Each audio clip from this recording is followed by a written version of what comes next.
Now dear student, we are going to discuss question number 5.2, and in this question it is given to you a pebble of mass 0.05 kilogram is thrown in vertically upward direction.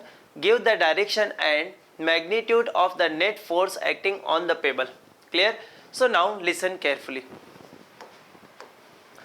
Now we can see, let's suppose if we talk about a pebble. So let's suppose here we have this pebble. Clear?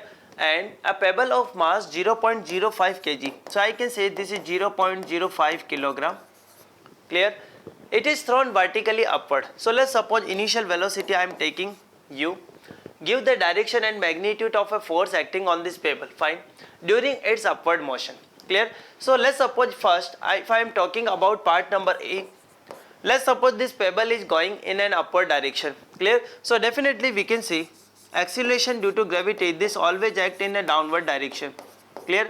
I am taking upward direction positive, so automatically this becomes negative. Clear?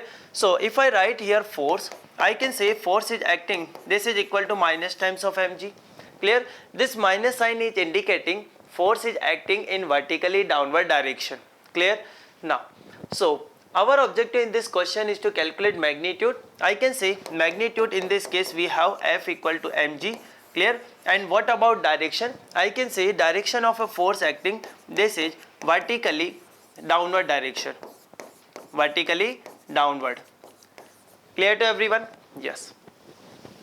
Now if I talk about part number B, in part number B we have to find net force acting on this pebble during its downward motion. So let's suppose first pebble is going in an upward direction. Clear? At a certain height its velocity becomes 0, and again that pebble is going in a downward direction. Clear?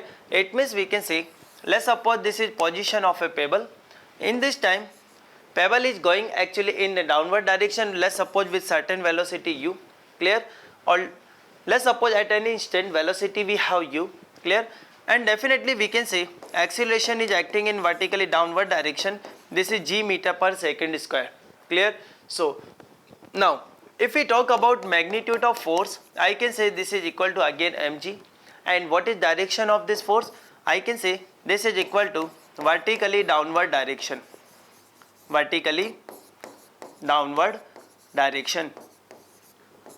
Vertically downward direction. Clear to everyone? So again we have the same answer. Now third part is given to you. At the highest point where when it is momentarily at rest. So we are actually throwing a pebble with a certain velocity. Let's suppose we are throwing that pebble from this position. Clear? And let's suppose initial velocity we have u. It is reaches up to certain height. Let's suppose at this point its velocity becomes 0.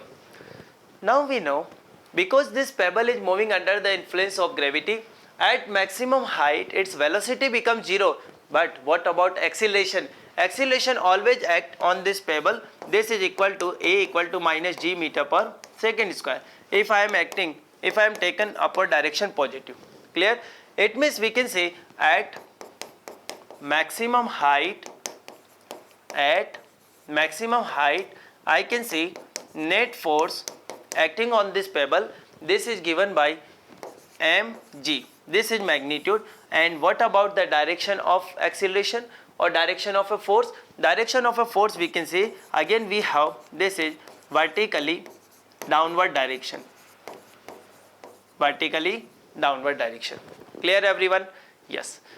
Now if I talk about last part, do your answer changes if pebble was thrown at an angle 45 degree with horizontal direction? Listen carefully. Actually now this is a case of a projectile motion. Clear? So let's suppose we have a pebble. This is a pebble, initial velocity is u. Let's suppose we are throwing this pebble at an angle 45 degree. Clear? Definitely we know under the influence of gravity it will move in a parabolic path.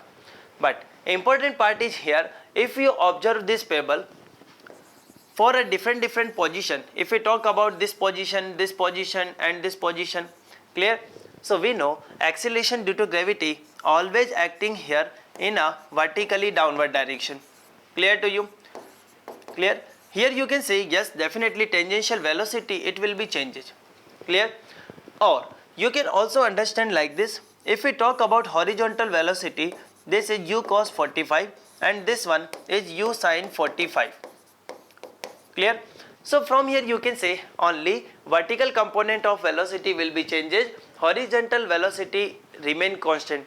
So in projectile motion, when we have horizontal component of velocity remain constant, it means there is no acceleration in x direction. Clear? And it means we can say the acceleration that always act only in a vertical direction. Clear? It means I can say again, if we talk about net force acting, this is having magnitude mg, and what about direction? Direction we can say this is vertically downward. Vertically downward. So now you can say in each and every case we are getting same answer. Clear? So whatever may be the type of a motion, acceleration due to gravity always act in downward direction. So net force due to gravitational force always acting in downward direction. This situation may change if there is a one force in a horizontal direction, but it is not given in this situation that there is a force is acting in a horizontal direction. It is not given. Clear? So this is all about this question. Clear?